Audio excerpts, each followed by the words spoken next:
오늘의 사연을 시작합니다. 안녕하세요. 저는 전업투자 및 IT 업체를 운영하고 있는 30대 후반 남자입니다. 결혼은 갔다가 3년 전에 돌아왔습니다. 현재는 6개월 정도 만난 4살 어린 여자친구가 있습니다. 제가 돌싱인 것도 알고 전처가 바람이 나서 이혼한 것도 알고 있습니다. 다시는 여자를 안 만난다고 다짐을 했지만 이혼한 지도 3년이 지나다 보니 외롭기도 하고 친구들 자식을 보니 더 늦기 전에 아이도 가지고 싶었습니다. 그러던 와중에 지인의 소개로 여자친구를 만나게 되었습니다.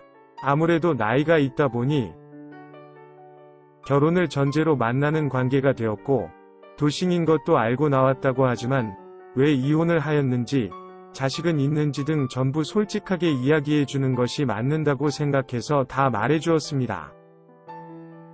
아무튼 제 소개는 요 정도 마무리 짓고 제가 있었던 황당한 사연을 공유드리고자 사연을 보내게 되었습니다. 이혼을 할 당시에 전처가 내연남과 도망갈 생각으로 저 몰래 집도 팔고 결혼 예물 및 저희 부모님이 주신 귀금속도 팔았습니다. 그 밖에도 돈이 될 만한 것들은 저 몰래 팔거나 내연남에게 주었습니다. 그러다 보니 이혼을 하면서 거의 빈털터리로 나오게 되었습니다. 이혼하고 서너 달은 회사 근처 모텔에서 달방으로 지냈습니다. 지금 와서 생각해보면 대출로 전셋집을 구할 수도 있었겠지만 그때는 머리가 멍해 있던 시절이라 이렇게까지는 생각하지 못했습니다. 방세도 가격 저렴하고 회사도 가까워서 괜찮다고 생각하면서 들어간 모텔 달방이었지만 방음도 잘 안되고 매일 모텔촌에서 나와서 걸어오는 저를 보며 회사 내에서 이런저런 안 좋은 소문도 돌기 시작했습니다. 결국 수중에 있던 돈에 맞춰서 오피스텔로 이사를 하였고 최근까지도 거기서 계속 살았습니다. 그러다 작년에 주식으로 제법 많은 수익을 내면서 80평이 넘는 큰 집을 사게 되었습니다. 이렇게까지 큰 집을 살 생각은 없었지만 영화방, 게임방, 일하는 서재방 등 나름 구역을 나눠서 꾸미려고 하다 보니 집이 제법 커졌습니다. 한동안 집을 꾸미고 관리하는 재미에 청소도 즐거웠습니다. 하지만 이것도 시간이 지나다 보니 귀찮고 힘들어졌습니다. 한번 청소를 하려면 2~3시간은 금방 지나갑니다. 전부 다 청소기 돌리고 스팀 청소기도 돌리고 먼지 쌓인데 걸레질하고 화장실 청소까지 끝이 없었습니다. 결국 도우미 업체를 부르게 되었습니다. 제 집에서 상주하시면서 청소 및 빨래, 음식을 해주셨습니다. 처음 오셨던 분이 너무 잘해주셔서 좋았는데 개인 사정으로 그만두게 되셨고 새로운 분께서 저희 집으로 오셨습니다.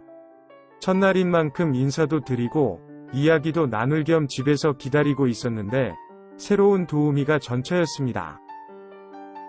이혼을 하면서 제법 많은 돈을 숨기고 나갔으며 더 잘 먹고 잘 살 거라며 큰 소리를 치고 나갔는데 저희 집 새 도우미로 온 것이었습니다. 그때의 그 눈빛은 온데간데 없고 삶에 지쳐있는 얼굴이었습니다. 저를 못 알아본 것인지 사장님이라고 부르며 자기소개를 하는 것이었습니다. 그러다 제 얼굴을 보았고 그 자리에서 털썩 주저앉았습니다.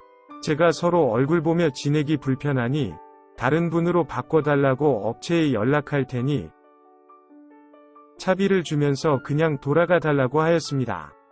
그랬더니 이미 여러 집에서 퇴짜를 여러 번 맞았다면서 요번에도 그렇게 되면 회사에서 해고당할 것 같으니 한 번만 사정을 봐주면 안 되냐고 하는 것이었습니다.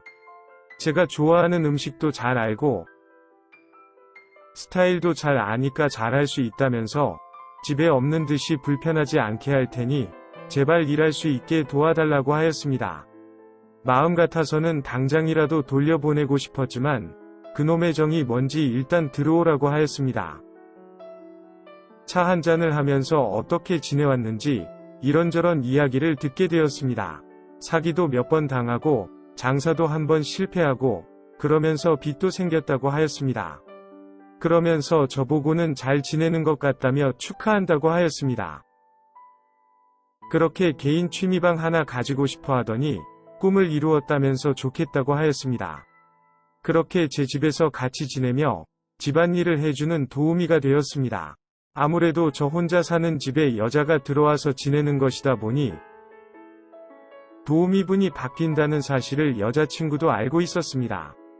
새로운 도우미분은 괜찮냐며 묻는데 뭐라고 말을 해야 할지 난감했습니다.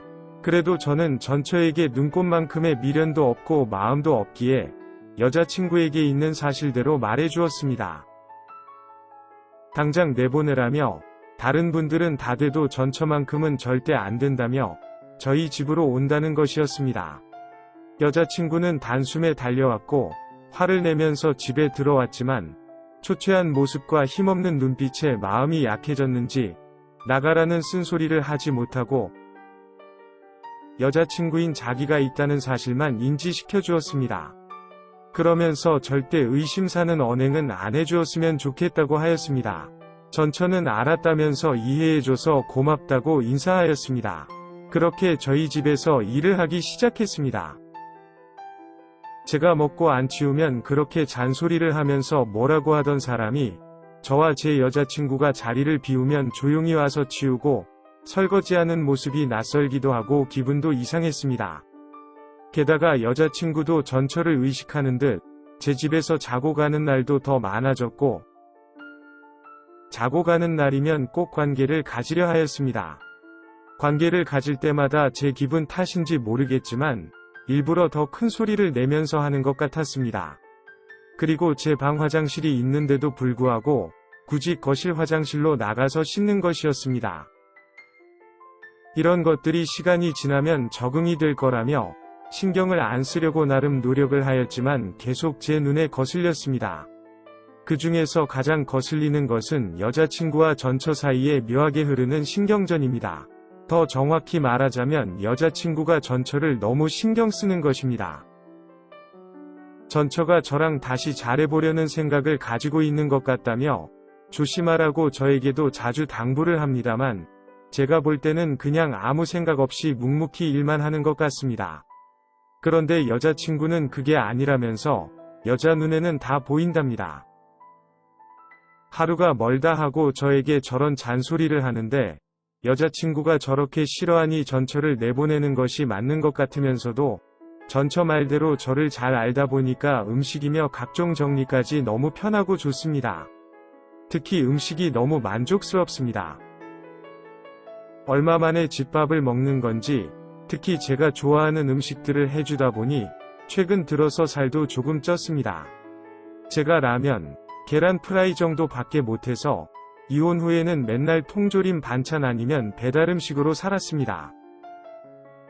심지어 여자친구가 생긴 후에 다시 집밥을 먹을 수 있나 기대를 하였지만 저도 더 음식을 못합니다.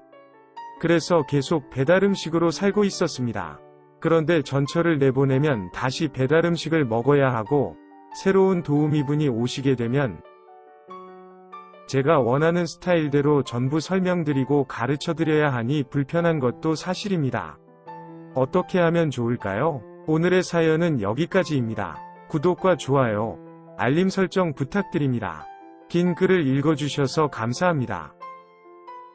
구독과 좋아요 꾹꾹 눌러주세요. 꾹꾹. 알림 설정도 꾹꾹 눌러주세요.